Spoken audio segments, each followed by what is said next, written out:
We are going to discuss in next 15 minutes is what are all the modalities of care that are available for geriatric practice, what is the rationale behind it, why, how, and when these care models can be provided, and I'll discuss some case reports. So in the older people, during the terminal illness, or when the old man has been diagnosed having a terminal illness, his lifespan is cut short. So as a geriatrician, what we are supposed to do is adding life to years when years cannot be added to life. So we know that this person is going to live a very short period hereafter. So we should add life. We just can't say, as yesterday, Dr. Pratibha Madam also was telling in palliative care, just don't deny. Whatever symptoms you can control, please control it. And just don't tell that this is the last stage, nothing can be done. Don't practice ageism. So adding life to years, when years cannot be added to life, is all about the end of life care in the geriatric practice. So as you are all aware, in last 5 days, we have sessions on health issues in geriatric medicine. You know that there is a multidimensional presentation, just now Dr. Prem also emphasized, with the multiple morbidities. And of course, you need a multidisciplinary team for overall management of the older people with end of life care or in the terminal illness. What are the various care modalities available? We have palliative care, which was discussed extensively yesterday, rehabilitation, respite care, as I mentioned in my first lecture on Monday. Who needs respite care? It is the caregivers who require respite. End of life care, home care, hospice care, assisted living, day care. All these are various care modalities that are available for older people to be provided a comfortable life. So what should be our goal? Our goals during this terminal care should maintain quality of life. All students, please remember, in terms of clinicians' presentation, whatever stage you are looking at an old man, always try to maintain a good quality of life. Always try to give a good quality of life. Second is a dignified death. And third important role, which was emphasized even yesterday, help families to cope up with the patient illness till death. So this is a stage where a geriatrician has a role to not only to manage the disease in the patient, multiple diseases in the patient, apply various care modalities. You also have to handle the emotional or psychological issues in the family and the caregivers. This is very important because they have to be mentally prepared that they are going to lose their near dear ones. So help families to cope up the patients till death. So this chart is a very important aspect. All of us must know it's a very simplified chart. This is the time when you make a screening and make a diagnosis of an terminal illness, maybe it's malignancy or Alzheimer's or congestive cardiac failure. So what happens once you make a diagnosis, the two modalities of treatment start simultaneously. One is the curative care and second is the palliative care. This was emphasized even yesterday that palliative care should begin the day you diagnose a terminal illness. Never wait for the illness to become in the last stage, then start a palliative care. That will be the wrong on our side. As a clinician, a curative care as well as the palliative care should start on the day you diagnose and terminal illness. Because the curative care role comes down as the disease progresses, while as palliative care takes an upper hand while the disease progresses. So this is what is important for all of us to understand in geriatric practice. And the time comes when there is what is called as end of life care, where it is there is no cut line like you can that this patient is going for end of life care. It should also begin parallelly along with these modalities of treatment. And the patient dies, then the bereavement happens, the family members comes and thank you for all the best or dignified death that you have provided to the patient, and again the cycle continues with the next patient. So what are the issues you need to address in these patients? Ultimately, what is our goal is to provide a holistic approach. And what you need an interdisciplinary team.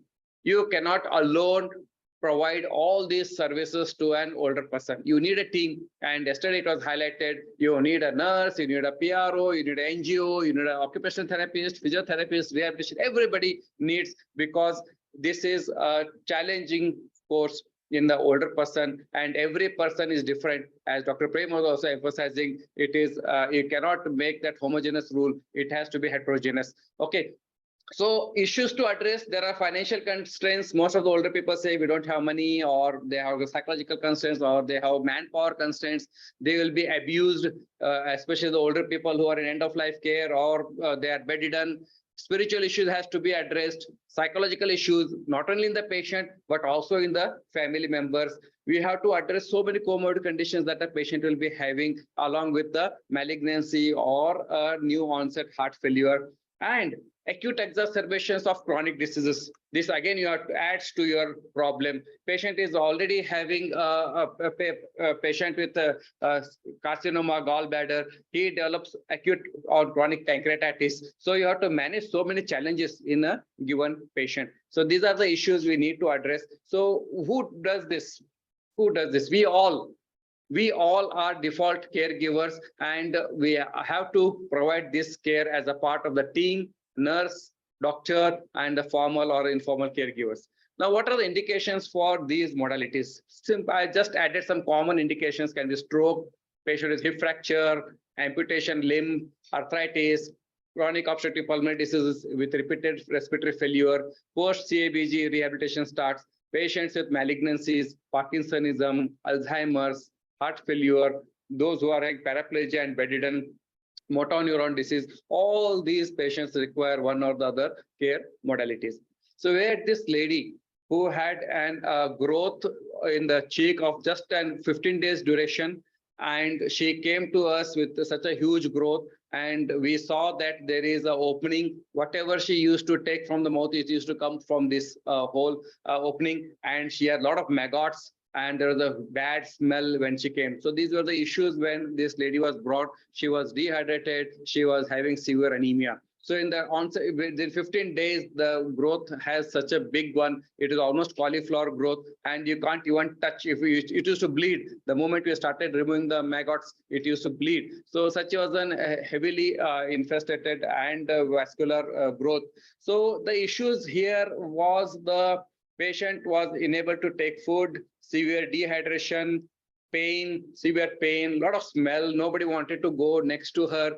And there was the economical state. I was telling you constraints that we don't have money, we can't do. And even if they had money, we could not have operated. Such a huge growth and sustainability was there. And what question was there for us was then dignity at end of life. So which type of modality you want to go ahead for this patient? Can type the answer in the chat box.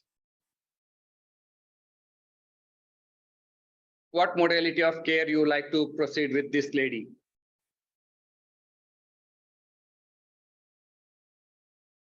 So what is required is this lady required a palliative care, and that is what we started providing her in over the next few days. We cleared her from maggots, and smell started coming down. And yes, very good, madam. It's a palliative care. And yesterday also it was discussed that this lady is the one who requires palliative care. So yes, you are absolutely right. And it is not synonymous. Earlier, a few years back, it was synonymous. Palliative matlab cancer. It is no more. Palliative care has a role in COPD, in congestive cardiac failure, in Alzheimer's, so many Parkinsonism. Everywhere, the role of palliative care is very, very important. Now, we come across as a geriatrician, even as a clinician tomorrow, you'll come across a person, relatives, that the old man says that I wish to die in my home. And just leave me from this ICU or hospital. I want a peaceful death. I want to go and die in my home. What will be your opinion as a clinician or a budding physician? What you will do? You will allow the patient to go home and die, or no? Yes. Yes. Yes, right. So that is what we are supposed to do. We can't, we have to respect the last wishes of the patient. Now, sometimes you get a patient their relatives come to you and request that we are aware that my relative is very sick and he has very less days to live, will you allow a priest to come and say prayers to the patient in front of the patient for at least a few minutes a day in your ICU or in hospital wards? So what will be your answer for this?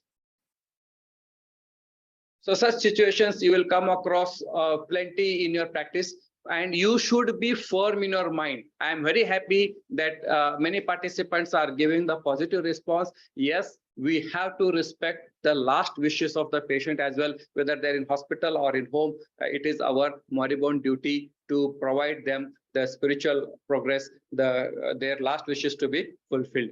So we had this patient, a 68-year male patient who had come with a pain abdomen of 15 days duration, and he had a severe pain abdomen. Ultrasound was showing a growth, and we did immediately CT scan. CT scan brought a huge growth in the gallbladder, stating carcinoma of gallbladder. Then we tried to convince him that we told him that this is a stage, either go early for the surgical or you decide at earliest.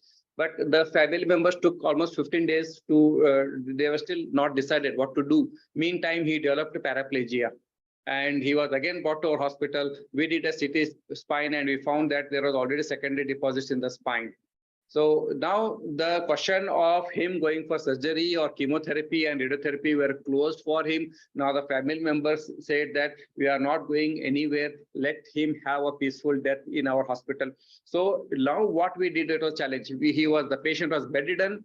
We catheterized him because he was totally paraplegic. He could not move. He was well fed. Good nursing care was provided. We provided even newspaper, music system for him in the ward so that he keeps occupied and engaged.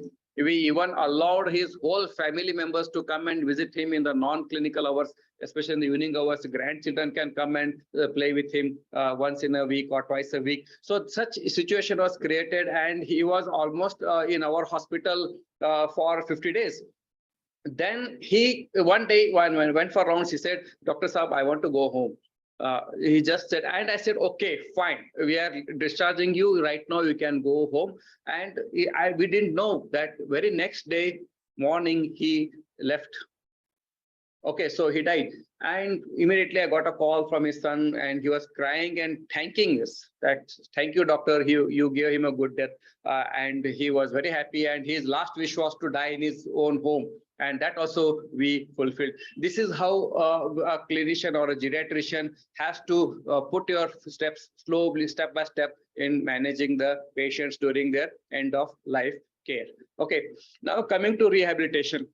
Rehabilitation is a process of care directed or restoring, maintaining a person's ability to live as independently as possible. Most of us practice this, especially in the orthopedic. This lady we had got in our hospital, she had a 70-year-old lady, had a fall one day. There is also a past history of fall, for which she was operated, and you can see the nails. And now she again had a fall, and she has developed a fracture over the pelvic bone. And she's already diabetic, hypertensive, osteoporotic, old hypertension. Now, would you like to operate again on her? Would you like to refer her to operation again?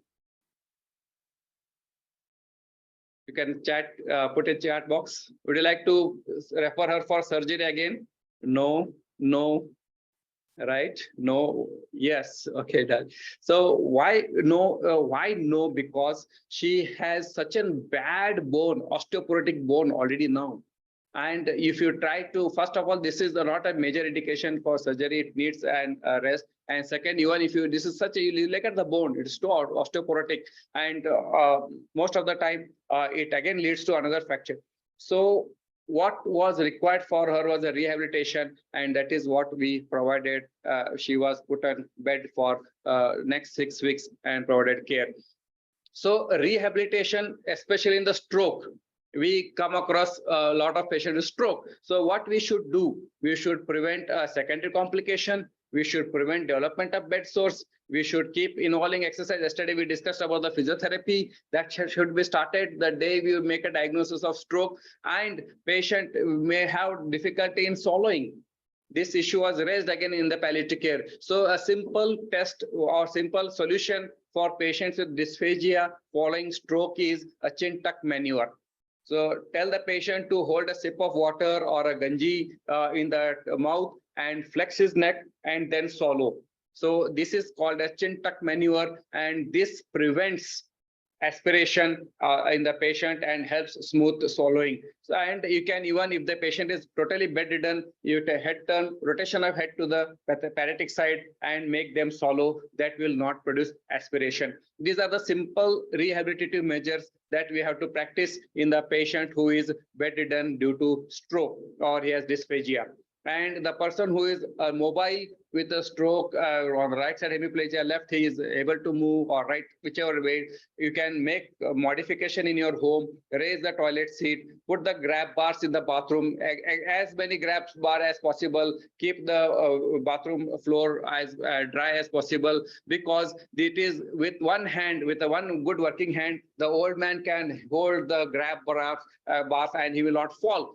And the next caregiver who is with him, he can hold on the other side and make him support to the bathroom and the toilet and all those things that can be done with a little ease. So I hope you all agree that this is how the life cycle goes on. Now, what is important is the rehabilitation. When we start providing, it is the family member and the provider have to have a lot of patience and remain motivated, because in patient with any of these, this is like a stroke, hemiplegia, the deterioration is very rapid, loss of function is very rapid, but regaining is very slow. It may take 3 months, 6 months, and your patient attenders will come calling you, doctor sir, 1 month we are doing this exercise and there's no improvement. Yes, deterioration is very rapid, recovery is very slow. That is what one has to understand, and rehabilitation definitely has a very good impact, positive impact in the elderly patients. Now, coming to end of life care, earlier days it was synonymous, now it is no more synonymous. It is a multidisciplinary again. So whole person is to advise to give his advanced directives, as yesterday also was mentioned, where patient can give advanced directives, they can write medical will, living will, and that has to be provided in the end of life care. What to discuss? Advanced directives, yes. I get a lot of patients telling, don't put me on ventilator, don't put me on dialysis, don't admit me in ICU when I become sick. And who will take decision on my behalf? Surrogate decision maker. Suppose tomorrow I become comatose, who will take decision on my behalf? So they will write these things and they will give advanced directives to you, and they will tell, after my death, support, share the body to the anatomy department, let my body be helpful to others. They go on giving directives. So that is how we have to understand. Do not resuscitate is now replaced by allow natural death. So most of the patients in ICU, they keep telling you, don't put me on, don't make me vegetative and keep. So allow natural death is a now a new term for do not resuscitate. And they also keep telling, don't put me on life support therapies. And there are some people, they say that, okay, if this is my last days of my life, so let me finish the unfinished business. I want to visit some places. I want to donate something to somebody. So all those unfulfilled wishes, they will try to complete in their remaining days. Then coming to hospice care is a type of care where it is care provided to the older people whose lifespan is going to be less than 6 months. All chronic cases. Again, here, as palliative care, we are not going to treat the primary disease, which is incurable. We are just to try to keep the symptom management, spirituality, and keeping the patient as active as possible. It was Dame Cicely Saunders who first found the palliative hospice care in UK. So hospice care is provides medical services, emotional support, spiritual resources for people who are in the last stages. Even if the hospice care center, the old man is admitted, their relatives can come and meet him and go, because there are the trained people who are providing care for the older people in the hospice center, and the family members have ease to come meet their friends, even bring their foods to serve them. All that can be done with the patients as well. So this is one of the biggest Shanti Southern Mumbai hospice center, and one of the first UK hospice centers started in the UK. Now coming to respite care, this is very important for the caregivers. All the caregivers, especially in the long-term care, need a respite care. They need a break. So if family is there, the old lady is bedridden, and the daughter-in-law is providing care, she needs a break at least every month, once a day in a month, or twice in a month, or once in 2 months, so that some other people can come and replace her work, so that she can take a holiday, she can attend a marriage, she can do what she requires for herself, because the long term care leads to burnout in the caregivers. So that is where we have to identify. Most of the caregivers literally come and cry in our clinic. So, Dr. Saab, we are doing so much things, nothing is happening. Still, that old man keeps shouting at us. So many issues comes in across. They all suggest that they are burnout, and most of the caregivers have their sleep. They are left their job. They are rather say they sacrifice their job just for the benefit, for the care of their older people, and they themselves suffer from anemia, depression, and they get social isolated from because they don't sleep in the night. As and when old men sleep, they have to sleep. So these are the issues that keep happening with the caregiver, especially in the long term. They need respite care.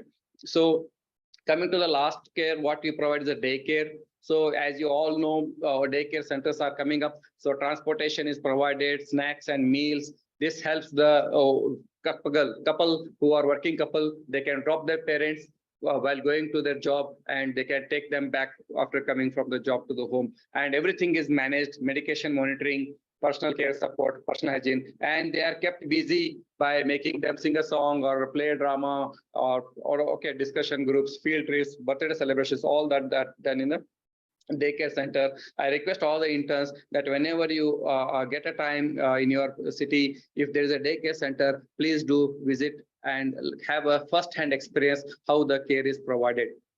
So by the time our interns and the young generation start practicing, maybe 5 years or 8 years down lane, what you will come to across is a medical will. Now Supreme Court, Honorable Supreme Court is going to form the guidelines for a living will and a medical will that is going to come. Living funeral has been practiced in some families in Europe and Western countries. Euthanasia is there in only 4 countries in across the world, official, and assisted suicide is coming slowly. So what is going to come in the long-term care of the older people? These are in the pipeline. Just I am telling you what is going to come in next 8 or 10 years for in practice. So my dear friends, the take-home message as far as older care, especially during the terminal care, is no ageism. Please don't practice ageism. Just don't say that nothing can be done and don't stop. There are various modalities. You can try palliative, you can try rehabilitation, you can give a break to their caregivers. So many issues can be solved. Hospice care, if you can't provide care, admit him in the hospice care. There they will provide a better care, daily sponging, daily feeding, daily medicines, pain management, spirituality, everything is provided in the hospice care. So if you are feeling that I cannot provide, put him in hospice care, they will do their best. So right of the older person is live until they die. They have to live life until they die, and always try to maintain dignity. And for the youngsters, there's a lot of scope for research in this program. So I just thank you all for patience hearing, and want to conclude that doing what has to be done and not expecting anything in return. This is what the geriatric care is there in and during the terminal illness. Thank you very much for patience hearing. Over to you, Dr. Tejaswini, for your comments. Sir, that was a very beautiful presentation. In fact, you have very nicely touched upon giving palliative care in an economically constrained environment. So that is something which we come across with many patients in a country like India, where you do not have all the facilities to provide the palliative care which is suggested in foreign countries. So we will have to kind of give that comfort care in a economically constrained environment. So that is very important. So it's the basically the it becomes a major thing for the geriatricians to comply with that. And also the advanced directive part. So even though it is a new topic which is probably not known to many of the Indians, still because of the newer Supreme Court judgments, so many people are becoming aware of their rights, and also their right to die in a very dignified way. So that is something which probably we should encourage more and more people to talk about death too.